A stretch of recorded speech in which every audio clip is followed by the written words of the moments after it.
Hello and welcome into the New Orleans Saints Postgame Show presented by Verizon. I'm Caroline Gonzalez, joined by John DeShazier here in the Mercedes-Benz Superdome on a historic night as your New Orleans Saints defeat the Indianapolis Colts 34-7. Drew Brees becomes the NFL's all-time touchdown passing leader and sets the single-game NFL completion record with 96.7.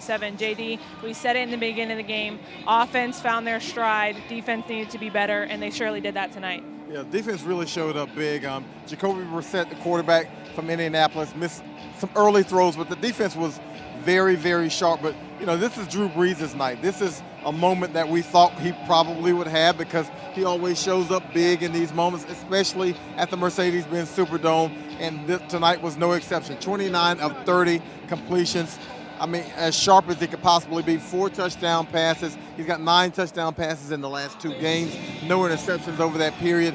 He's just been phenomenal during this period. Now we'll hopefully be hearing from, we will be hearing from Sean Payton and Drew Brees here shortly. We'll get them over to you as soon as possible. But JD, it did not seem like they were going to run the ball in the end zone at all tonight. It seemed like Drew Brees wanted to get that passing completion record every single time, and he almost had it again with Traquan Smith, who he set the first record with. But then they had a penalty on it, and he finally got it with Josh Hill here in the end zone. Yeah, you want to set this record at home. Now, the Saints have 2 more regular season games. Obviously, he could have done so at Tennessee, or he could have done so at Carolina. Right. But you want to reward the home fans, and they were able to get it out of the way. Hopefully, wanted to get it out of the way probably a little bit earlier. As you mentioned, Traquan Smith didn't get that touchdown right before halftime, but you knew it was going to happen here if it was going to happen because this is where the Saints wanted it to happen. Sean Payton recognizes the moment. Drew Brees recognizes the moment. His teammates recognize the moment. And oh, by the way, they're celebrating the 10-year anniversary of the Super Bowl champs. So you knew it was going to happen here. Yeah, Reggie Bush got the crowd going at halftime with a little speech. They were the entire Super Bowl team that was in attendance was recognized at halftime in a special moment here in the Mercedes-Benz Superdome. JD, we talked about it earlier in pregame. It really seemed like the Saints offense hit their stride last week against the 49ers, putting up 48 points. But again, they seem to do pretty well this week. They found Jared Cook early, Latavius Murray, Alvin Kamara. They seem to be utilizing all of their offensive weapons tonight. Yeah, what we're talking about now, back-to-back weeks where they combined to score 40, 46 average 40, 46 last week and 34 here tonight. And they've really got it going. Drew Brees said he felt like they had not reached their potential yet. And even after a game like this, he's going to say there's more to be done, even though he was 29 of 30. But, man, the last 2 games, they've been phenomenal on offense. When you have an opportunity to average 40 points a game for 2 back-to-back games, that's huge in the NFL because you're talking about the best competition available, and they're able to score 46 against San Francisco and here 34 tonight against the Colts. And how important is it, Drew Brees spoke about this earlier or last week, how important is it for this Saints team to be hitting it on all cylinders at this point in the season? You're approaching the end of the season, the last few weeks, and then you go into playoffs because they got that 1 seed in the NFC South. How important is it to be hitting on all cylinders? Well, that's the main thing. You want to be ascending going into the playoffs. Now, yeah, it's a 1-game deal. It's not as if it's a playoff series. There's no 2 of 3, but you want to be on your way up, and they certainly seem to be going that way offensively and defensively when you put together a game like this. Absolutely. Well, the defense is something also that the Saints wanted to improve on. Man, Demario Davis, he was all over this field for the Saints team. Yeah, he's been phenomenal. He wasn't the leading vote getter at his position for the Pro Bowl. He should have been. I can hear the disappointment in your voice. Well. No, because he's playing extremely well, and sometimes, hey, a lot of times it's a popularity contest, and I understand that you want to have the fans involved, but the guy has been playing lights out this entire season. As you mentioned, he probably had 2 or 3 pass breakups in this game, had a tackle for loss. He's been an every down linebacker. He's been everything the Saints thought he was going to be, and probably a little bit more when they signed him as a free agent. Now, we knew the Saints were without Marcus Davenport and without Sheldon Rankins, yeah, excuse me. And they went into their own locker room to find those replacements with Carl Granderson and with Taylor Stallworth bringing him up from the practice squad. How do you think those guys did tonight? I think they'll be okay with it. You look at their overall numbers, and it's impossible to be disappointed JD, I'm with gonna the interrupt overall with numbers. You as we go to head coach Look, I'll Sean be Payton. quick. Obviously, that we did a lot of things well tonight. on both sides of the ball, also in the kicking game. We felt like a fast start would be important against this team, and we did that. We had balance. I thought the first half, time of possession, third down, all those things that are important. We got off the field defensively, and I was pleased with how we responded then in the second half. We came out and still kind of carried that momentum through the third quarter. Any questions?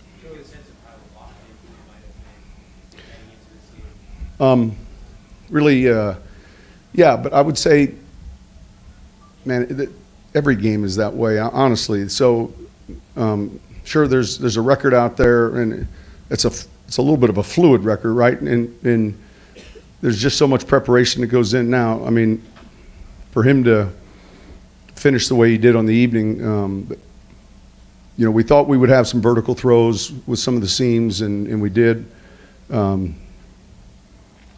But yeah, he was outstanding tonight. What's that? No, listen, my voice is hoarse, but it was efficient, and it was impressive. And then obviously, as a play caller, then you begin to gain confidence, and whatever the sheet looks a lot bigger when he's playing like that. When we're blocking like that, there were a lot of things that went into it. What does his record mean to you as a coach? Look, honestly, the win means a lot, and there's going to be a day someday where we all ride off into the sunset, but it's not now. And like I said, it's there's a lot at stake right now relative to these games. When you look at the top of the NFC, and very competitive. We're going to play another team in the hunt next week that's played real well. It's something that we've seen happen, and yet really, and he'll tell you the same thing. It's about winning. It's about winning and winning and winning and trying to give yourself the best chance in the postseason. That's really the truth. Sean, since the Week 10 Atlanta game, you guys are averaging put up 35 points per game. What was it? What is it? Is it all those things you talked about, the balance, everything that goes into it? Well, look, the most important thing for us is situationally, how are we've got to become better in the red zone. That's been a point of emphasis in both sides of the ball. I think our third down numbers have gotten better, have improved. And it's really some of the little things that go into, that become the big things. And it's the attention to detail. We as coaches got to continue to do a better job. And, all those things that go into being an effective offense and an efficient defense and special teams that require a lot of small attention to detail. And so I feel like tonight we made strides in that direction.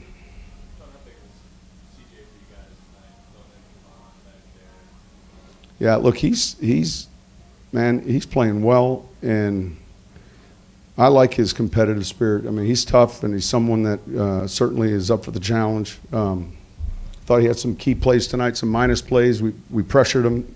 He hit the runner in the backfield 2 or 3 times. He's very instinctive, and there are a lot of things to like about a rookie.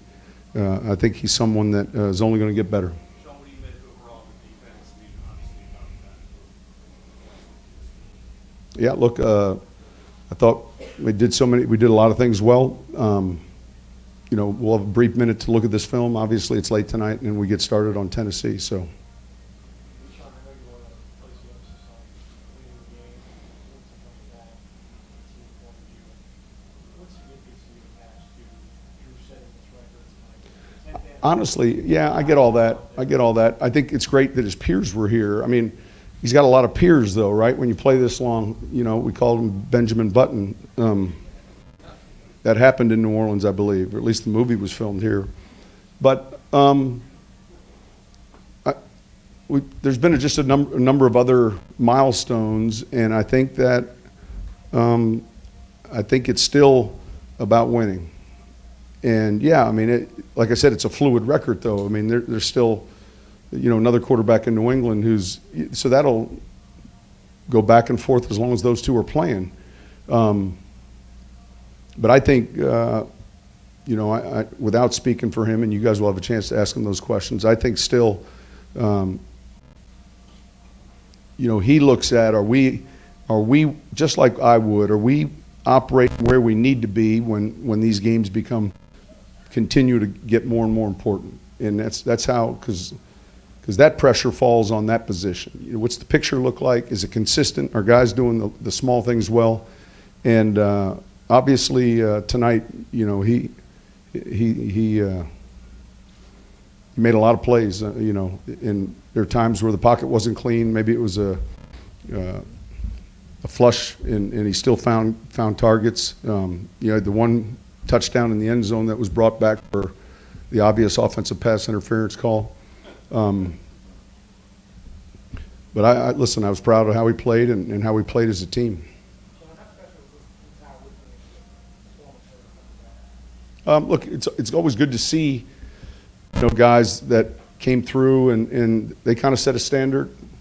We talked about that a little this weekend, you know, and I like, you know, that they're around this team, you know, 'cause they won a lot of games, and I think that it's healthy. I think when you have created a culture that we feel like we currently have, it's good to have guys that were part of creating that. As a quarterback, put into perspective what it's like in an NFL game, just miss one pass. Listen, I wasn't aware of it till the end. It's hard to do. You know, it's hard to do. You go back and evaluate each play, and it's just unusual. It's you know, he had a hot hand. Obviously, guys were making plays, but that's awfully difficult to do. And I'm trying to think of the incompletion. I got it. He'll get a minus on that play. He's got to get one minus, right? John, you were talking earlier about how Drew prepares the same way every week, no matter what's going on. Everyone knows his intense work ethic, but can that intense kind of regimen and attention to detail be replicated? Is that the quality that has made him be able to settle these records? Everyone. There's been a ton of great players that have played in this league, and there's certain ways that they prepare, and that's his formula. You know, there's got to be great ability that goes with work ethic and I mean, there's all these different things. When people ask, you know, about his success, he's a fantastic foot athlete, number one, and but when you have all those traits, and you know, it's not. That's what we're constantly looking for in the evaluation process. It's hard to find, but he's, you know, he's someone that he's a tireless worker, and the attention to detail and the little things. I mean, everything. You know, the night before the game, when we go through every play in the plan, we talk about, you know, where it sits in the call sheet, where, you know, when we want to call it. You know, he gets out of whack when the routine's off a little bit. You know, and so, but I think, listen, it's credit to how he trains, not just in season, but in the off season. There are a lot of sacrifices that go into the preparation to play at this level the way he is at his age. Probably not to make people on the practice field an hour after everyone else running through the entire game. He does that script, and then leave it to Reggie to film it.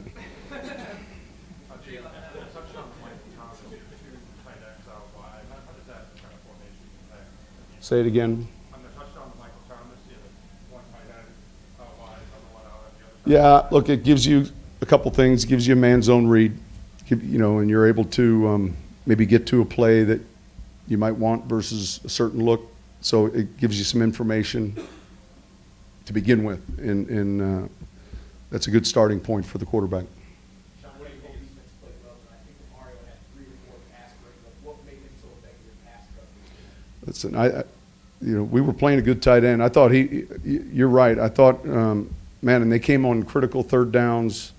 I liked how we leveraged the receiver. I liked how we defended, with the correct hand. I thought he put himself in great position, and he did so with his feet. That was impressive. So there were a number of those man coverage snaps that, he drew that matchup.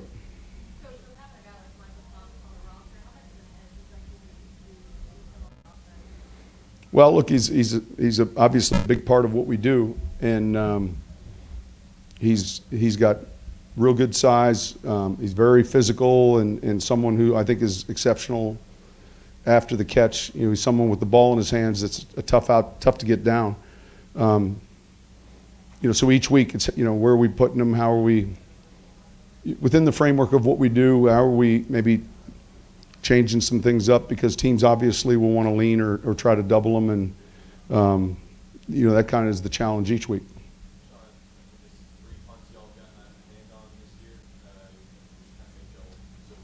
Yeah, I need to see that, because I don't. We weren't rushing it, and I'm anxious to see the film. That's a great way to start the game. Obviously, with that, there's a penalty, and all of a sudden we're on the 30-some yard line in our first. That's hidden yardage. It's a lot of yardage. One more.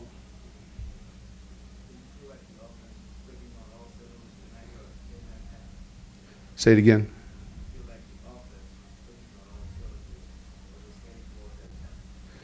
Yeah, I don't know if we look.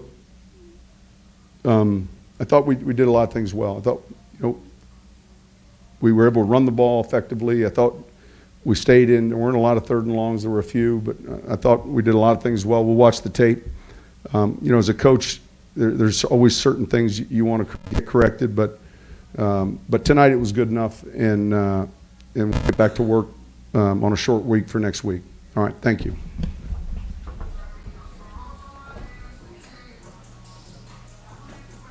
Welcome back into the New Orleans Saints postgame show presented by Verizon. Caroline Gonzalez joined by John DeShazier. You just heard from head coach Sean Payton following the New Orleans Saints 34-7 win over the Indianapolis Colts. We'll be hearing from Drew Brees shortly. And JD, I have a question for you. Sean Payton harped a lot on Drew Brees and his completions and his record set tonight, but you've covered this team for 27 years, am I correct? Probably. You're trying to tell my age or something? Well, yeah, that's really what I was trying to do. But just like Drew Brees, you have aged like fine wine, and you too are like Benjamin Button of the Saints beat. But did you know, or could you have predicted when Drew Brees came into this league that he would be the person he is now? He wouldn't have predicted to have this kind of production. He says himself, I wanted to get in the league. I wanted to have some productive years, obviously. But who can predict that he's going to have this kind of career, or anybody for that matter, to have this kind of productivity in terms of touchdown passes and passing yards and completion percentage? And really, he hit a perfect storm when in free agency when he came to the Saints. Yeah. He got into a Sean Payton offense that seems to be tailor-made for him, and he has made this thing work to a T since 2006. He knows it inside out, like the back of his hand. He knows where every position is supposed to be. He really works out with his receivers during the offseason. As he says, time on task and painting the picture and all that stuff sounds cliche, but it's efficient. And so, I don't think he knew this was coming. Now, obviously, he wanted to have a good career, and we saw a good career coming.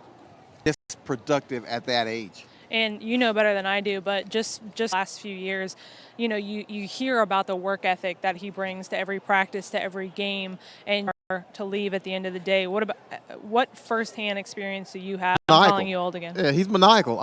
He's got a routine, and I don't care what's going on. He doesn't vary from his routine, and he's added to it and subtracted to it things that still make him. Yeah, things that still make him effective. But the guy is a creature of habit, and what he does. It's his same routine every day. He's got a system. It works for him. He has a media availability on Wednesdays at a certain time. If he's not done with his routine, you wait for him because it's hard to argue with the results. You see, again, how out of 30 passes tonight, and that's crazy. Not all of these were dump-off passes. So, you see the results of where he goes through the entire game plan on Saturdays. Yeah, that only Reggie Bush could film. Yeah, that only Reggie. But before, and it's just one of those things where he goes the extra mile, and then he goes a mile after the extra mile, and then he goes another mile after that because he wants to make sure it's perfect. It's crazy to watch. Yet here's a living, breathing example of how driven an athlete can be. Well, teammates after each play. Yeah, you're gonna leave me hanging? Are you kidding well, me? I mean, I didn't know that what you were doing. He was going And your hands are through cold. the motions of high-fiving his teammates after he went through the play. It was insane to see, as you said. But back on the game, I asked you before we went to head coach Sean Payton how Carl Granderson and Taylor Stallworth. I mean, they had a shutout until the very end, Yeah. so they held up okay. I'm sure, Coach Payton were able to move Jacoby Brissett around. They didn't get the sacks they're accustomed to getting, but they were able to get him off his marks. Again, he was inaccurate somewhat, and some of that might have been because of the pass rush that the Saints had, getting him off his marks. But also, I thought the Saints covered extremely well on the back end down the stretch. I don't know how many pass breakups they secondary, and those are things that they weren't able to do against San Francisco, that they played against San Francisco. That was kind of a one-off because they've been playing extremely well for a month and a half, 2 months actually, up until that point where they give up the 48 points. So they kind of got back to being who they expect to be. Now, we'd be kidding ourselves if we would compare this Colts offense to the 49ers offense, but like we've been talking about, the Saints defense said that they wanted to do better. And the Saints defense performing well, or did you just like pretty much everything you saw from the Saints defense? It was a little bit of both. I mean, because again, Jacoby Brissett, the quarterback for Indianapolis, he missed some throws. Yeah. Let's not fool ourselves. He was not as accurate as anybody on that sideline would like for him to have been. But that said, I thought the Saints did a very good job defensively, too. It can be a little bit of both. And, yeah, you say, okay, this offense wasn't as potent as San Francisco's, but it's still an NFL offense. Right. Marlon Mack still had run for 900 yards coming in this game. They were a very good rush offense team, and the Saints were able to shut that down, make them one-dimensional, take a lead on them. That's not something Indianapolis wants to be. They don't want to be a team that's throwing the football trying to come back. Very few teams in the NFL do want to be that because you get imbalanced, and now it's a lot easier to read what you're doing. But the Saints were able to take that away from them, make them one-dimensional, and I thought, coming off of last week's game, and look, Indianapolis saw that film. They saw where the holes were in that Saints defense, so they certainly went and they wanted to try to see if they could take advantage of those same weaknesses, and the Saints were able to patch them up. Well, held them to 205 total yards, JD, and as you said, made them one-dimensional. C.J. Gardner-Johnson is a player we saw that had to replace Von Bell in the lineup tonight at strong safety. How do you think he played before he went out with a concussion? I thought he was phenomenal. I mean, he's exactly what the Saints thought they were getting when they drafted him. They thought they were getting a kid, a defensive back, who could cover, who could play in the slot, who could also play strong safety. They thought he could play deep. They thought he could rush the passer. They knew he was a physical guy in terms of tackling, and we've seen all of that out of him. He's an extremely confident player, and he should be confident with that kind of ability. I mean, when Vaughn Johnson goes out, you expect there to be some dip because Vaughn Johnson has been I'm thinking about. I know, C.J. Vaughn Gardner-Johnson. Bell has been breed. extremely productive. He's got 5 fumble recoveries and an interception this year. At least the Saints with 6 takeaways. But Chauncey Gardner-Johnson was able to go out there and really do the job defensively. And we've seen that from him in a couple of starting assignments. Now, you tweeted earlier about Brees and Cook and the connections that they had tonight before Jared Cook left in the second half. I don't believe he played the entire second half, but how do you like the team that they're building, that they're picking up a little bit of chemistry? Because I know at the halfway point of the season, we didn't see exactly what we wanted to see out of Jared Cook. He was dealing with injuries, then Drew Brees was dealing with injuries, but now that they're starting to find a little bit of rhythm, what are you liking? Well, if Jared Cook is healthy, if he can stay healthy, he left the last game with a concussion against San Francisco, and then he gets tweaked in this one. But he is obviously a big threat in this offense. Teams are paying attention, obviously, more attention to Michael Thomas. They still aren't able to stop him. That's but insane. Jared Cook Yeah. is a good balance for Michael Thomas on that other side because he's a mismatch. You can't cover him with a linebacker. You can't really cover him with a safety. He's a guy who can work in space. He can get downfield, and he's really an asset to this offense. So seeing him, we're getting glimpses of what this offense can be down the stretch as they get ready for the playoffs. What about Michael Thomas? You mentioned him, and it seems like every time we do this, you're like, you can't It's guard crazy. Mike. But every time, it seems like he finds a way to get open. And I feel bad for being shocked every time, but every time he has a reception, I'm like, why can't people guard him? You should be shocked because you would think that some defense or some defensive coordinator, some combination of players would have figured out something to be able to slow him down. But look, Marvin Harrison did this when he set the record, he caught 143 passes for Indianapolis. So teams weren't able to take him away either. And Michael Thomas is right along that path where teams can't figure out what to do with him. He makes every route look the same, his teammates say. And that's the key. And then he's big and he's strong. And if you're going to play a man-to-man, he gets his hands on you, he gets you off him, and he's able to create space. And he's got a big combination of a lot of things. Teams say he can't get down the field, and yet he's catching 20-plus yard passes. So he's got the entire route tree to his disposal, and I don't know who can stop him right now. 12 catches on 12 targets in this game, ends up with a touchdown. And the Colts know what he's got. They know the Saints want to go to him. I mean, everybody knows the Saints want to go to him. You're looking at me like I'm crazy. No, I'm just saying. I'm not the one making up this I'm defense. just saying everybody knows, and nobody's able to do anything about it. And that's the phenomenal thing about it. All right, well, I'll take your word for it. Don't get angry at me. We're getting angry JD here. JD, can you shed some light on Alvin Kamara and Latavius Murray? We're seeing them share the load a little bit. We heard from Alvin Kamara in practice about him wanting to, ramp up his abilities a little bit in this later part of the season. But you're going to see different defenses, and Alvin and everybody knows the abilities of Alvin Kamara. We're actually going to go to Drew Brees right now at the podium. Third play of the second quarter, you do it incomplete. What happened? I'm glad you asked. I just need to set my feet and complete the ball to the running back. I felt like we had a little bit of heat. Maybe somebody was on my back and wanted to avoid a sack and just probably rush the throw. Didn't really have much balance or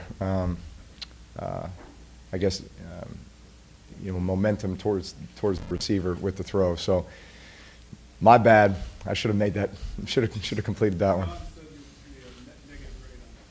Yeah, that's a minus. That is definitely a minus. What did it mean having the guys that were with your teammates 10 years ago here? Yeah, listen, it was special. Everything about the night, I don't know how they pick them, right? Monday Night Football, playing the Colts, right? The team that, we won the Super Bowl against 10 years ago. So the whole Super Bowl 44 team is back for the 10th anniversary, and obviously national television, big game, and now that record in the balance as well, and just kind of makes you shake your head. Just, are you kidding me? I'm not sure how we got here. It just kind of makes your whole life and career flash before your eyes, because I never thought I would have had the chance to be a part of something like this, and just looking at the entire journey, 19 years, from 5 years in San Diego to 14 years here, and all the incredible teammates and coaches that I've had the chance to play with and for, this team right here, who's very special, and of course our fan base, the Who Dat Nation, everybody in the Dome tonight, everybody watching tonight, loved ones, my family, my kids here, both my college roommates, two of my best friends in the world, they were here, their kids, just an incredible night, an incredible experience, incredible moment, be able to share that with so many people, because all of them are a big part of this. Statistically, it was your best game. Did you think that it was the best game ever? I don't know. I mean, it was efficient, with the exception of the one pass. It was good tempo. It was good rhythm. Listen, I go out there with the expectation that the ball shouldn't touch the ground, right? Unless I'm throwing it away, or occasionally they're going to make a play, But I don't know. You just you have that expectation. You work for that. You expect that. And so you're just playing ball. You're not. My goal is to be the best decision maker I can be on every play, and getting us into the best play.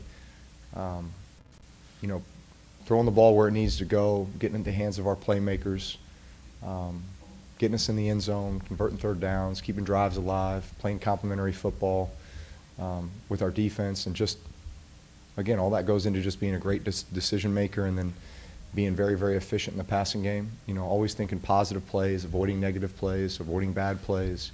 And that's the job of a quarterback, right? And so I take that very serious, and that's what I work for. You talked about the same for the spring game together. I don't think we can sort of talk about that. Do you like that also play the game tonight? I think it was probably our most complete game of the year. Yeah, I think offensively very efficient, run and pass. Defensively, obviously, you know, holding him to you know, basically pitching a shutout until, you know, the very end of the fourth quarter there.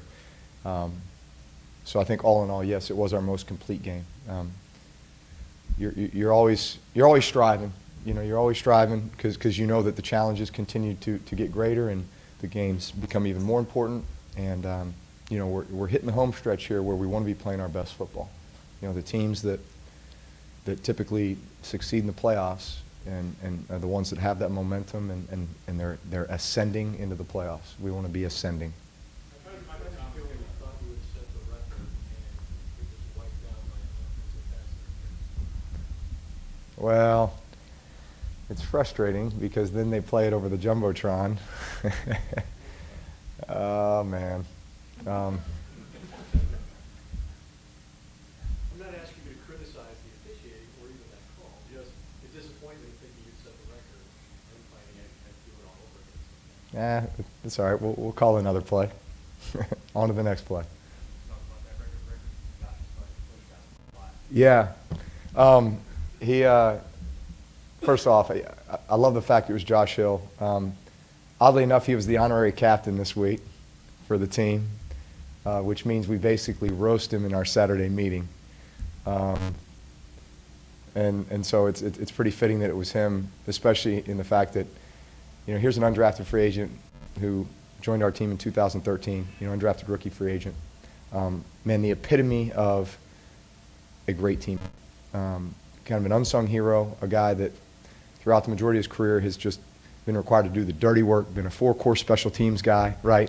And then, you know, occasionally whenever he's had to step in and increase that role, as he has many times before, he's done an unbelievable job. I have so much trust and confidence in him. And the funny thing is as we walked up to the ball, you know, the play call comes in and I'm thinking touchdown.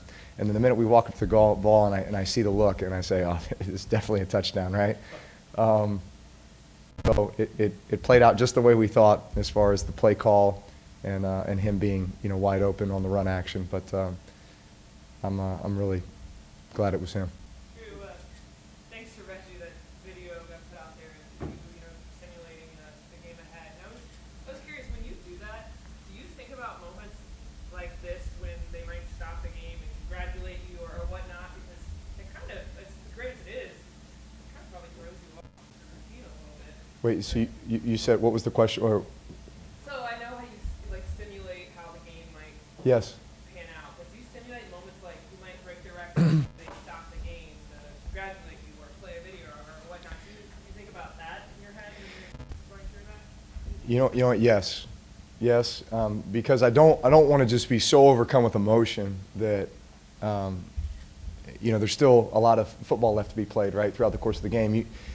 These are so unpredictable, right? You hope that it's going to happen. You want to be prepared if it does, because I think too, part of that is just I want to make sure everyone around me knows just how thankful I am for them and how grateful I am to my team, to everyone in the stadium, to our entire fan base, to my family and friends and everyone who was here, and all those that have been such an integral part of this. And so you want to give that value, you know, and you want to be able to do that, and yet it's within the framework of a game that might be a tight game, and so you got to get your mind and focus right back on the next play, and you know, you're still in it. But I'd say the way that it happened tonight obviously allowed us to enjoy it, and Where's that ball it's great. going? Are you keeping that one or is that one going to the Hall of Fame? The ball's going to go to the Hall of Fame. The jersey too? No, I don't. I think they're just going to have the ball. Yeah. How cool is it for the boys to hold it up, Yeah. to comprehend what's actually happening?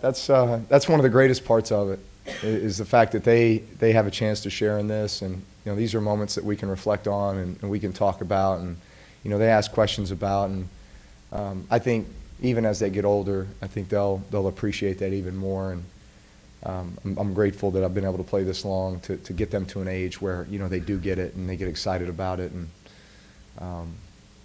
it's one of the very special parts of all this. How does it strike you at halftime, all your teammates from 10 years ago were out there in their jerseys, Yeah. celebrating the occasion? Yeah. Many have retired maybe a decade ago. Yeah. And you're in the locker room all these years later, still preparing to deliver a victory and a record and all that. You're Yeah. still playing. Yeah, I don't know. At the time, I don't know. Had you told me that, I don't know if I would have believed you. But there was a lot of events over the weekend with all the guys from that Super Bowl 44 team, and so I had a chance to see, just about all of them on Saturday night for an event, which was great. And obviously to reminisce on that season and just see those guys and see what everybody's up to, and it's. A lot of them I keep in touch with, but even guys that you haven't seen in a long time come back, and it's as if no time has passed as far as just the memories and the moments. And we always said that you win a championship, you walk together forever, and then that's absolutely true in the way that you feel about these guys, and when you're able to gather together again. And so I look forward to being able to come back in the future as a as a civilian with the guys. How does microcosm continue to get open and others start after you guys left before 11 the connections? What is it about you two that continues to click even when defense knows you're pointing at each other? Well, Mike Thomas gets open, so that's first and foremost. Listen, I've got so much trust and confidence in him, and we've got a lot of time on task together.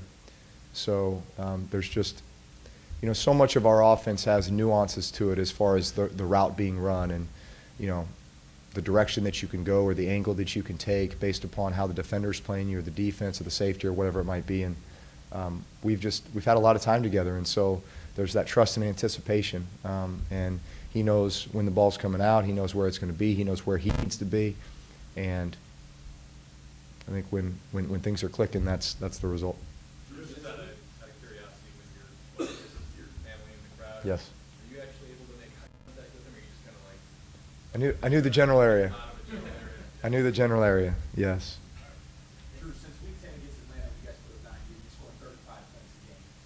What has clicked in the past? I know it's everything, but can you point to just practice, time on task that you're talking about? Yeah, listen, I've told you guys, there was that stretch where, man, I didn't feel like we were playing our type of football. I didn't like our tempo. I didn't, I just felt like there was a lot more to be desired there, and obviously there was slow starts. We weren't really coming out and getting after it right away like I know we can, and so it was just a combination of a sense of urgency and an emphasis on a lot of those things. And I think the result has been some faster starts and getting that tempo and that rhythm and that momentum going, and then being able to carry that on, having making good second half adjustments as well, coming out with that first drive of the second half and scoring points and just continuing that. Yeah, I mean, listen, we want to be as balanced as we possibly can each and every game. We want to be as efficient as we can. We want positive plays. We want to stay on the field. We want to take advantage of big play opportunities, but also, man, we got to go 13 plays, 90 yards. We can do that as well. Tom Brady playing a set of Man, he's such a stud. I know going into this season, we were kind of right there neck and neck, he's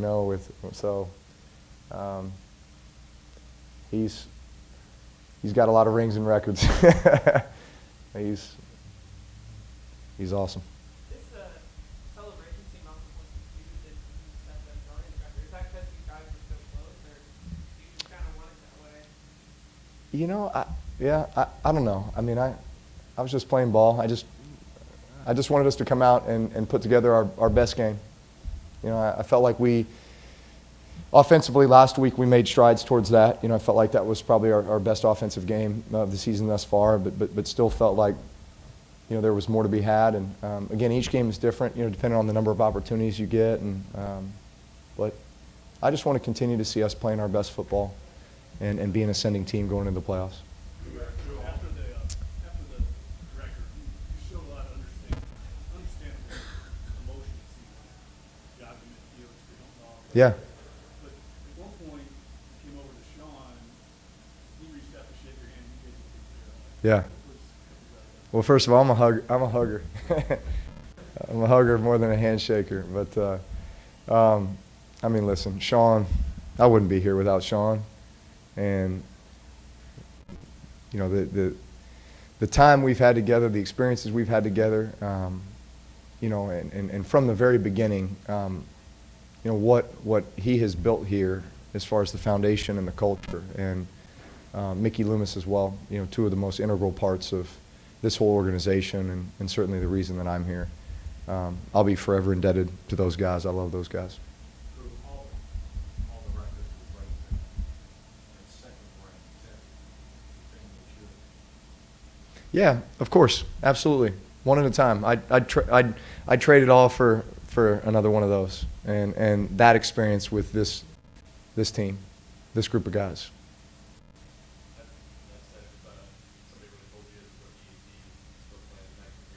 Oh no. No, I would have thought you were crazy, absolutely crazy. I think I told you guys my first game, NFL game ever, preseason, was at Miami in 2001, and I remember walking to the stadium and looking up, and there was Dan Marino in the Ring of Honor with all of his statistics, and I just sat there like, just jaw kind of dropped, like, how do you play that long, throw for that many yards and touchdowns and everything else, And, I mean, this was at a time when, Peyton Manning was just in his third year.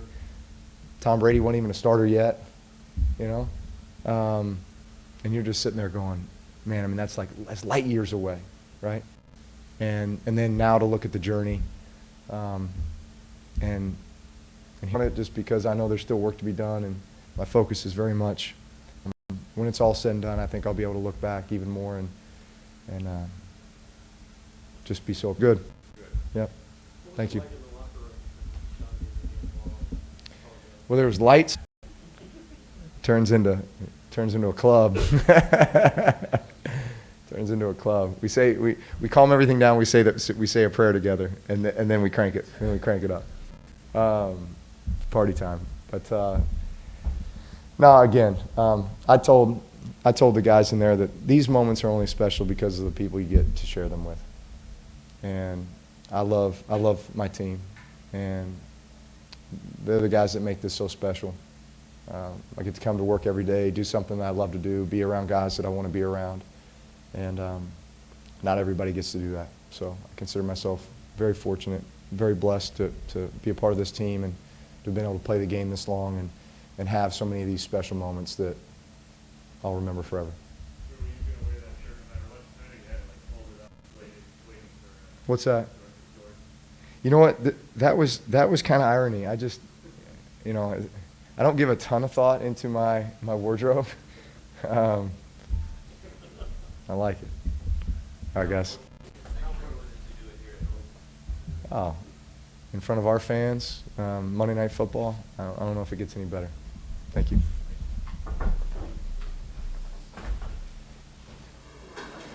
All right, you've heard from Sean Payton, you've heard from Drew Brees. Now it's time to watch some highlights from tonight's game. Like Tyreek. Oh, it's blocked. Flag is down as they came in against Rigoberto Sanchez. Two tight ends in for the Saints. Brees with time to the end zone. Touchdown. Michael Thomas. 2nd and 8. Brees. Traquan Smith, Brees' second of the night. Manning for another mighty mark. Will he get it here? 5-4-0 in the 5-0-4. 2nd and 2, let's see. 27 for 28. Does he have another touchdown as well? New Orleans Saints postgame show presented by Verizon. Again, your New Orleans Saints defeat the Superdome to advance to 11-3 on the season. They'll travel on the road to take on the Tennessee Titans right here on NewOrleansSaints.com and the Saints app. For John DeShazier, Caroline Gonzalez, thanks for joining us on the New Orleans Saints.